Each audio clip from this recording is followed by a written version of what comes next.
Thank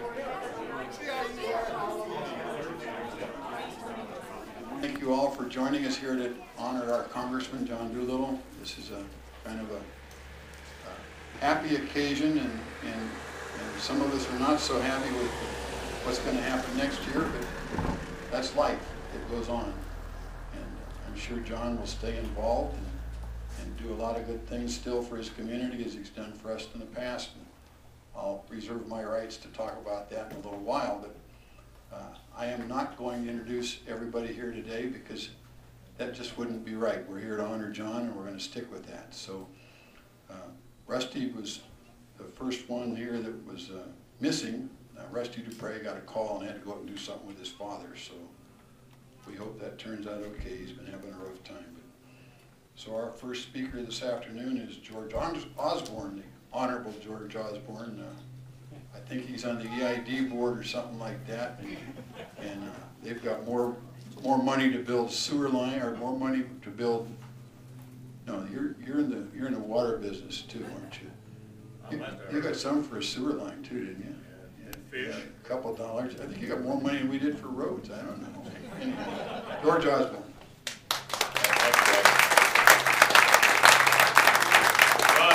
Join me up here and get your walking shoes on, because we're not going to be here very long.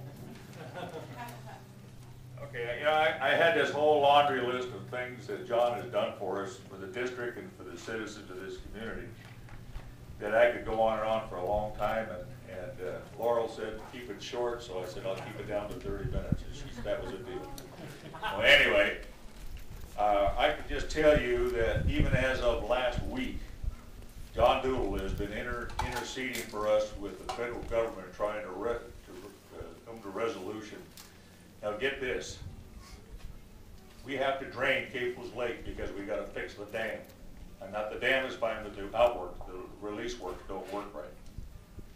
It's our water going through our infrastructure into our lake at Jenkinson Lake to save that water for next year if we need it. And there's people that say, no, you can't do that. Take the logic of that one. Well, immediately, John Doolittle interceded with the Bureau of Reclamation, and hopefully we're going to come to a resolution of those folks. So, but that's the kind of thing that John has done for us over the years, and I can remember my first visit back there. He's always been very, very open and cordial with us when we went back to see him. He's always come to take tours through the facilities at EID. He recognizes all the issues that go along with running a utility. I have a resolution, and then we have something else for you. And again, I'm going to get to one thing when I get over to the other side. I could go through a whole bunch of warehouses and what fors and everything else, but the bottom line is, John, thanks.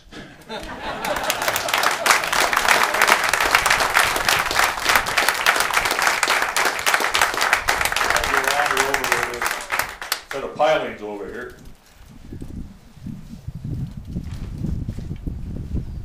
I need it. Don, can you come and assist me? Don Pearson, the head of our recreation department. I'm going to tell a little story. Going back over the years, one of the most crowning achievements that John Doolittle did for this community was that for years in the 90s, there was an effort to have the ownership of Jenkinson Lake and Sly Park transferred to the El Dorado Irrigation District. Through years of people not wanting that to happen, it took John's courageous and efforts and diligence. We finally got a bill passed, signed by the governor, signed by the president, and we were on our way to owning the facility. The original price was $11,500,000 approximately. Pretty good deal, I thought. But because of some intricacies that happened, even it arranged to have us to purchase it for $8.5 million. Got a pretty good deal on that too. But there was one little glitch. Some little bureaucrat back there in Washington decided that we shouldn't own the citizens of this county should not own the water rights. Through John's immediate dispatch of legislation, got through the House and through the House and through the process was signed, we now have 43,000 acre-feet of water that is owned by the citizens of this community, and that's priceless.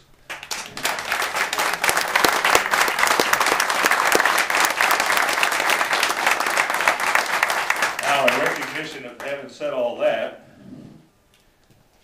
we're going to do a little change of scenery at Slide Park Lake, or Jacobson Lake at Slide Park. So Don, if you'll flip the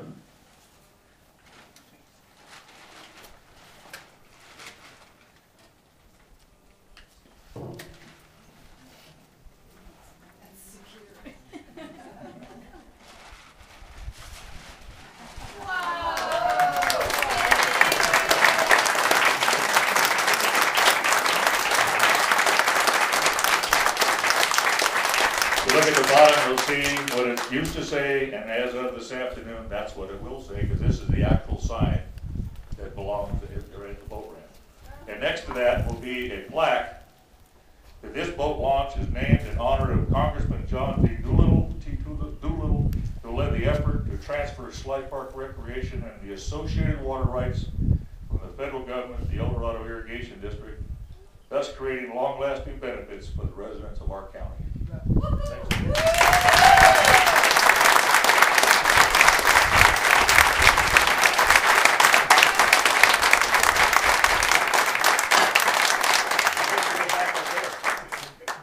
This is reserved for dead people.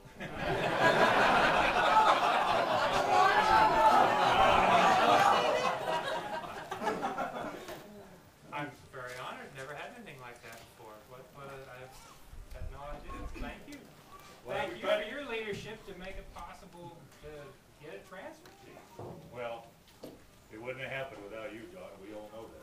So Now, this is the one thing my predecessor, Congressman Norm Shumway, mentioned to me as he left office. He said, John, would you please follow through on getting Sly Park transferred? Because he began the process. But, you know, we were in the minority in those days. It's a lot harder when you're in the minority to get anything done in the House of Representatives. And we came into the majority for 12 years there. It was during that time that we were able to do this. Thank you. I'm very honored.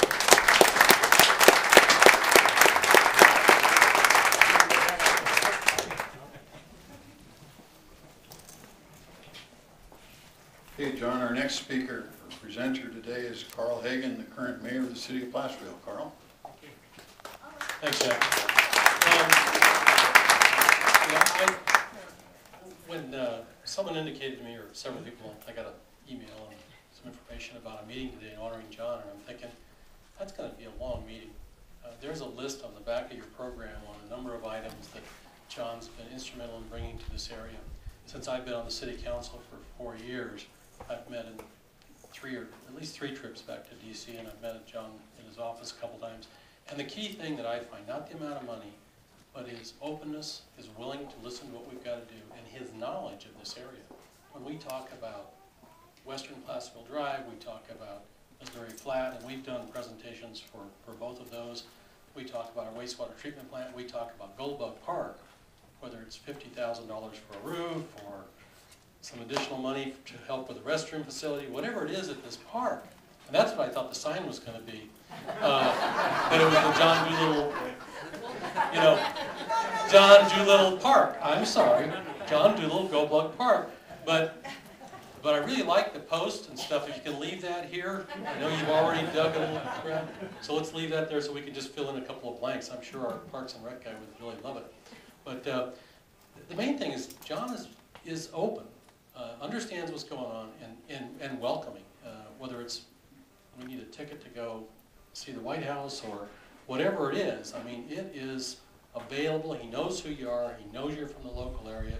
And if he can't get it for you, he knows who can. And that's been very, very instrumental the last couple of years. So, John, on behalf of the city of Placerville, the county of El Dorado, and EID, we have a little gift for you. And it's, let's see, right here. I think Pat helped pick this out, so, no.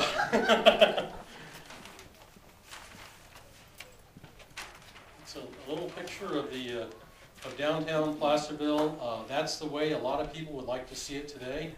They want a historic Placerville, and I keep saying, you know, we can go back to the historic, or get some cobblestones and some dirt, and we will have Main Street just like it was in 1912. So anyway, hopefully you'll remember us in the future, and you'll be thinking of Placerville and the El Dorado County and the beautiful facilities we have around here. Thanks, Steve. Thanks again. Thank you very much.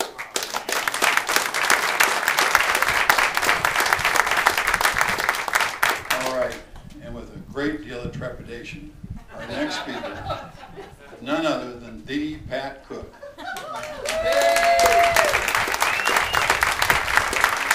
Thank you very much. I'm so happy to have all of you here in my house.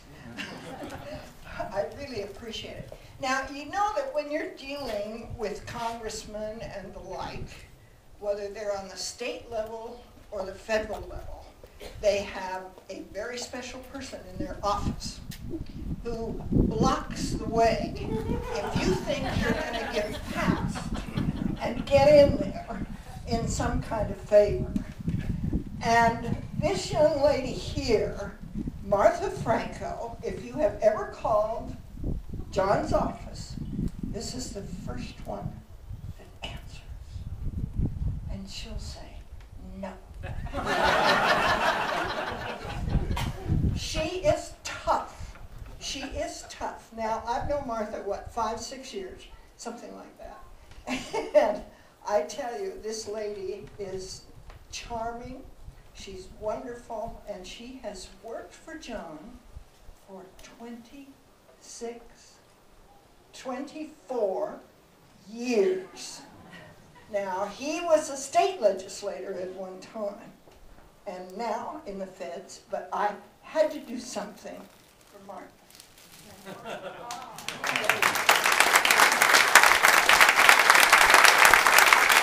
One special lady.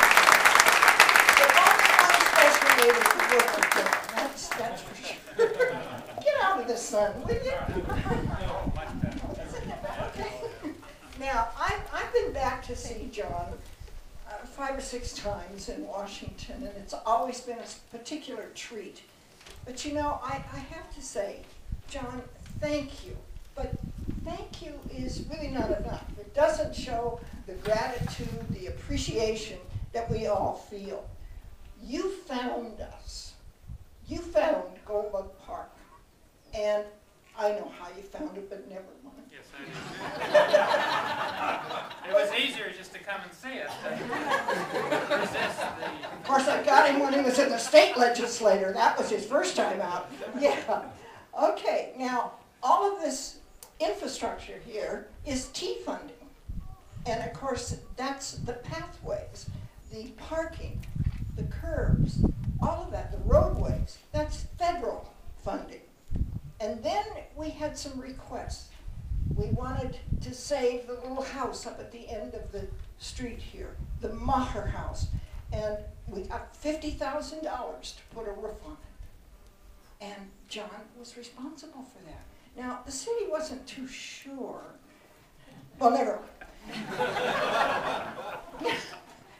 You know, I've had to kick the city as much as I've had to kick John.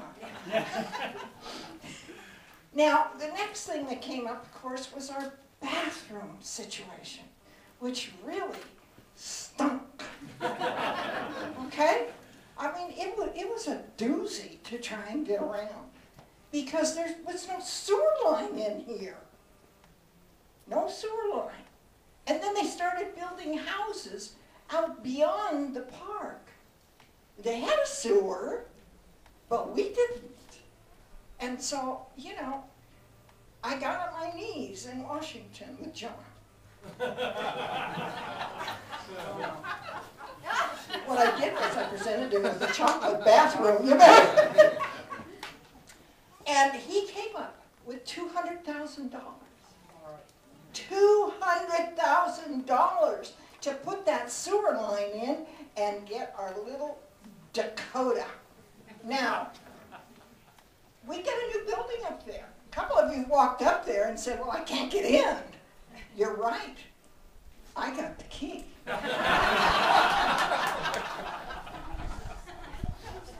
Now, we could have had a ribbon cutting and we could have done all that fancy stuff, but maybe you and I will take a walk and we'll unlock it. But at any rate, through John's particular expertise with the funding, we were able to get Dakota, which is the model name for that bathroom. And I kind of think it's Dakota instead of a bathroom. A four-holer, which we discussed over lunch in the congressional lunchroom. You remember that? Yep. In the congressional, can you imagine, at the Capitol, here we are discussing and everything. And we got this little model. And she arrived from Spokane, Washington, and sat out on the freeway for a couple of days. Poor baby. Nobody knew what to do with her. Nobody knew how to get her across the creek. But through the expertise and the wonderful, wonderful planning of Randy Paces. Wave a hand, Randy. He waved a hand and the little building floated across and settled down. And so we have a restroom facility that's particularly unique in Placerville. Remember, Goba Park is a city park. A city park. The city is responsible for this park and its maintenance and its care and its feeding. Not the state, not the feds, you know, it's not a I don't know, you want to shut up, don't you? No. Okay. This is my house. You got the key. But at any rate, you know, it's quite a deal to have this facility in here when all the other parks in Placerville don't have to hiss in. Okay. It's a tough shot. But John, you know, thank you so much for all and for recognizing who we are and that we're here. Because it's been a very special relationship. I have enjoyed my relationship with you every time that we have met. It's been fun. And so thank you very much. And I hope that you will return and come back to us and see us and watch us grow. Okay? I look forward to it. Pat's a very skilled advocate. I mean, they should name a school for her as to how to influence public officials and make things happen. Because she's very persistent, and yet she's very pleasant at the same time. Those two often don't go together, but somehow she has that magic gift, and she just kept at it, and I'm glad we could do these things, and hopefully more will happen in the future.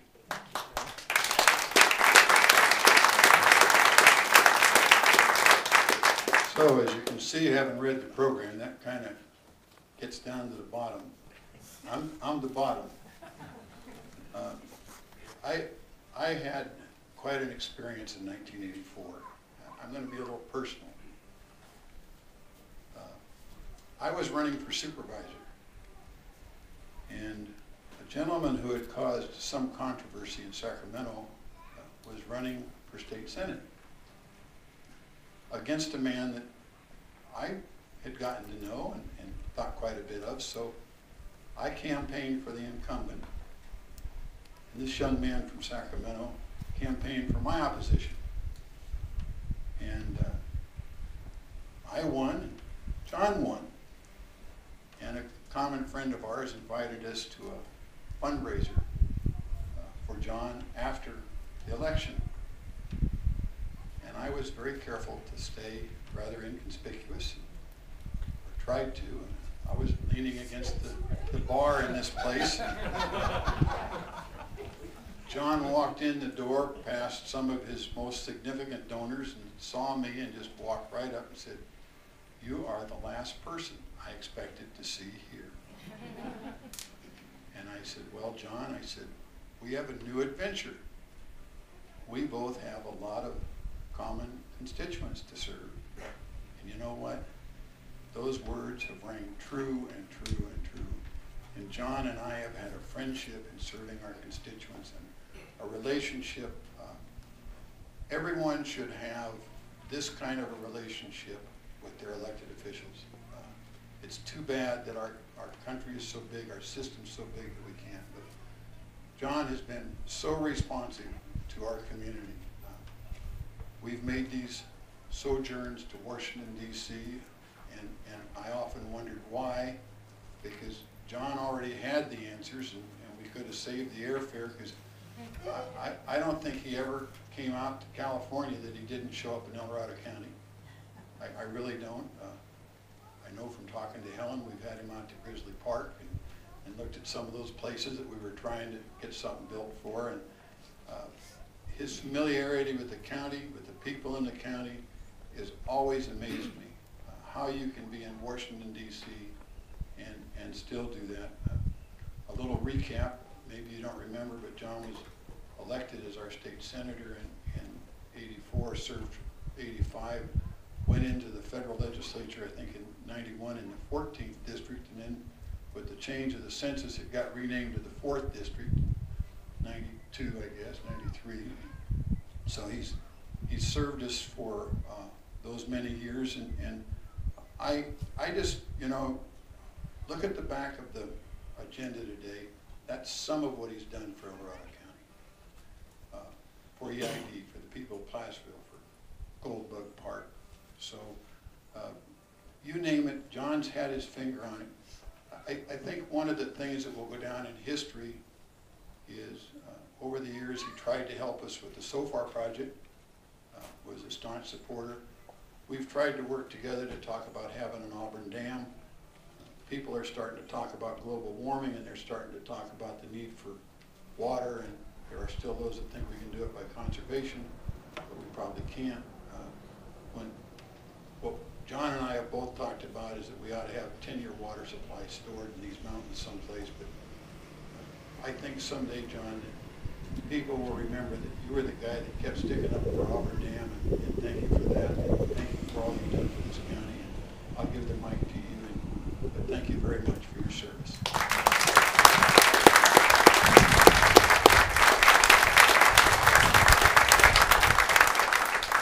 Well, Jack, thank you very much. I have considered you as well a close friend, and it's truly been fun to work with you and all of you in El Dorado County. I thought it was a very positive development when Jack decided to rejoin the Board of Supervisors here.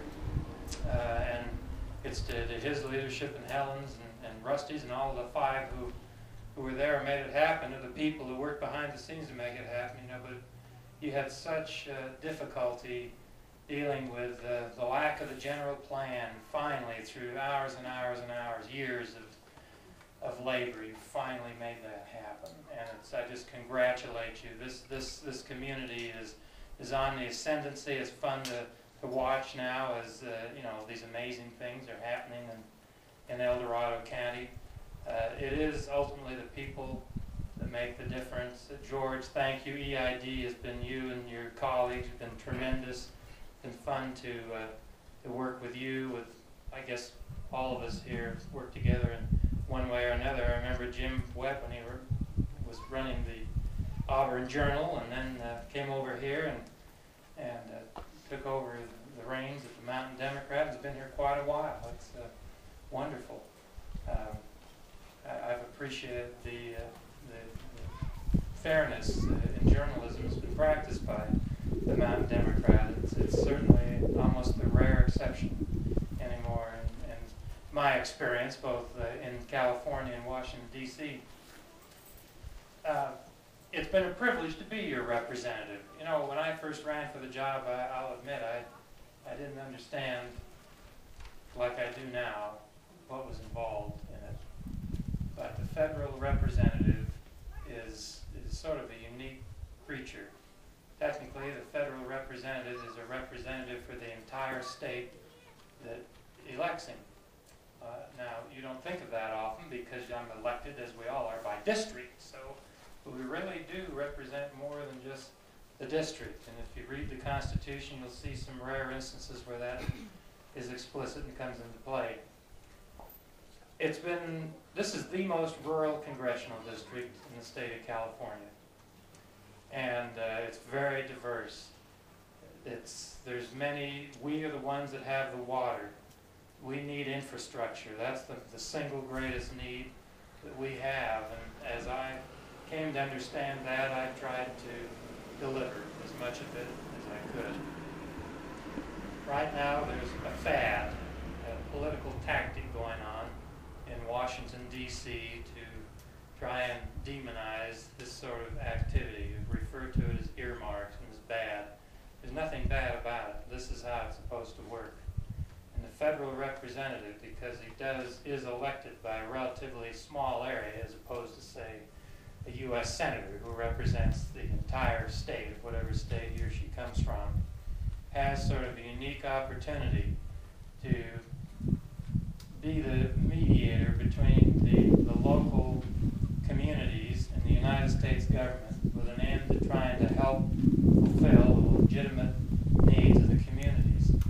And as I always tell people, as your representative, I always fought to make the spending pie as little as possible, as small as possible.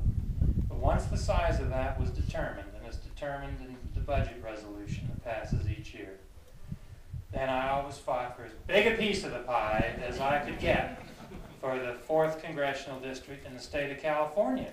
To me, that's what we're supposed to do. I'm not ashamed of that in the slightest. I wish I could have gotten you 100 times what I was able to get for you. The money's going to be spent. The only question is it going to be spent in California or in New Jersey and Pennsylvania and New York or some other place other than here? But it will be spent. Anytime they knock out earmarks, it doesn't mean the money is put in a trust fund in the Treasury. It just means it goes back into the general budget of the agency to whom it is directed, and it will be spent somewhere else. We are too big as the federal government, and we spend far too much. I can tell you that's been the most difficult battle of all that I've seen to restrain the size of government. We actually did it once, and nobody noticed. Our own Republicans were too busy criticizing us for what we didn't get done to look at what we did get done. We actually literally reduced spending, non-discretionary defense spending, for the first time in 19 years. It happened in the final year of the Republican Congress, and nobody noticed. The Democrats certainly didn't talk about it. The Republicans, wondered why we hadn't done more, and the media, of course, ignored it. So it did happen.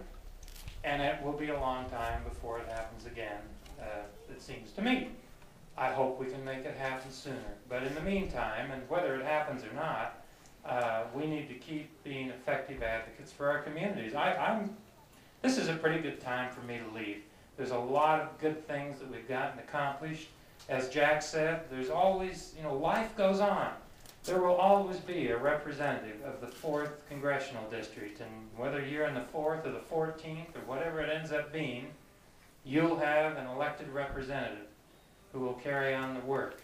I'm just so grateful that I was able to do that for you for this period of time. I can't believe how lucky I feel that it fell to me to be able to do that. Actually, if I'd realized how difficult it is to ever get elected to one of these positions when I first started, I'm sure I probably never would have run in the first place. Thank you, Carl and George and all of you who've, Pat, everyone, Pat, Cook, I hope we got to name something important after you, because really, I would never have done these things. I don't mind telling you this right now, it's the absolute truth.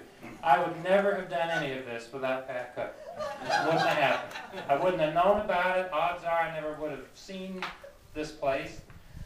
And once I saw it, I wouldn't have had to get into the level of detail that we did. And, we did talk about the number of facilities that would be in this, because I said to her, if we're going to go to all this trouble to get a bill through Congress that's going to appropriate money, it better be more than a two-holer. Thank you. Thank you, John. Appreciate all your service.